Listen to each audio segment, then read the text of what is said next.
Oh, hi there. Welcome to Left Foot Forward. So there was news on the BBC website over the weekend. As a result of this ongoing war in the Middle East, we're set for another wave of inflation. So I talk a lot on this channel about the cost of living crisis and about the impact of that on ordinary people. And that's because I think that's the number one story in our society at the moment. And I know that ordinary people are struggling like they never have done before. And to be honest, I'm really not sure that ordinary people can absorb any higher costs at this point. So I'm really worried about where this leads and what comes next. So in the article, it just talks about how we're likely to have a sort of wave of inflationary pressures emanating from the conflict. And that's going to include impacts in things like energy, fuel, food, industrial chemicals and credit. And then you'll note there on the screen that it says last Tuesday, the price of a barrel of crude oil was assumed to be $63. And then on Friday, that closed at $94. And I know since then it's actually gone up above $100. And then a firm of gas delivered to the UK was assumed to cost 74p. And now it's gone up to 135 and actually got as high as £1.70 last week. And then the gilt rate, which is the effective interest rate on 10-year government borrowing, was assumed to be 4.4%, and then it ended the week at 4.6%. And so it then talks about the impact of that on the mortgage market. So it says home mortgages are being repriced by banks who have just started to show some confidence that rates were coming down. And there's certainly not going to be a mortgage price war while all this is going on. And immediately, the Bank of England, which had been heavily backed to cut rates this month, is now expected to wait and see. And then you'll see at the bottom of the article there, it says the economic consequences are not an accidental byproduct of the conflict.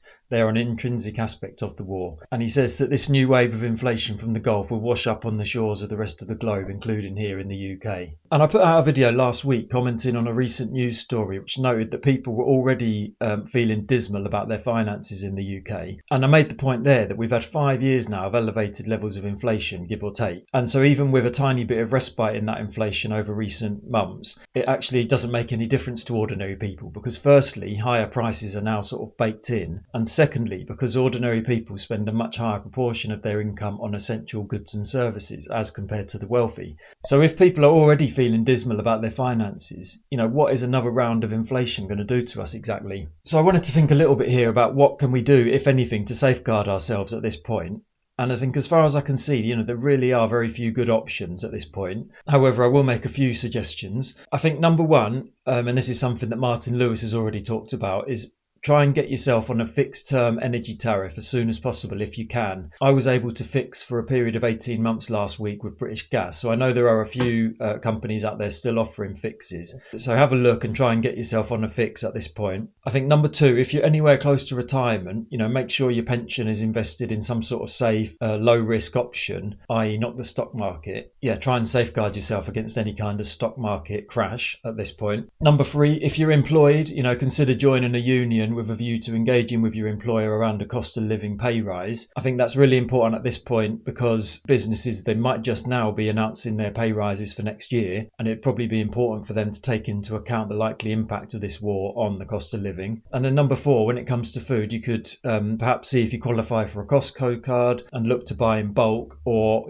failing that, move from Tesco and Asda to Lidl and Aldi. And I know this is all like really slim pickings, but we're in absolutely dire straits here, aren't we? And I don't think there are many good options at all. And then finally, I just wanted to talk briefly about the likely political fallout from all of this. So across the West, we've had year after year of incredibly unpopular governments. And I'd argue that is essentially down to the cost of living crisis and the public seeing politicians as not having any answers to that. So what I predict over the coming months and years is that incumbent governments are just going to be swept away by this. And as such, it's going to be populist on both the left and the right who benefit. So in this country, it's going to be down to us to make sure that the Green Party are positioned appropriately to take advantage of this situation and that they've got some sort of plan to put some money back in ordinary people's pockets. Because in times like these, we know that there are so many right-wing populist chancers out there who will use the usual bogeymen, immigrants, the disabled, people on benefits, as scapegoats for this. It happens every single time, and we need to stop that from happening at all costs. So yeah, thank you for watching, and I will see you in the next one.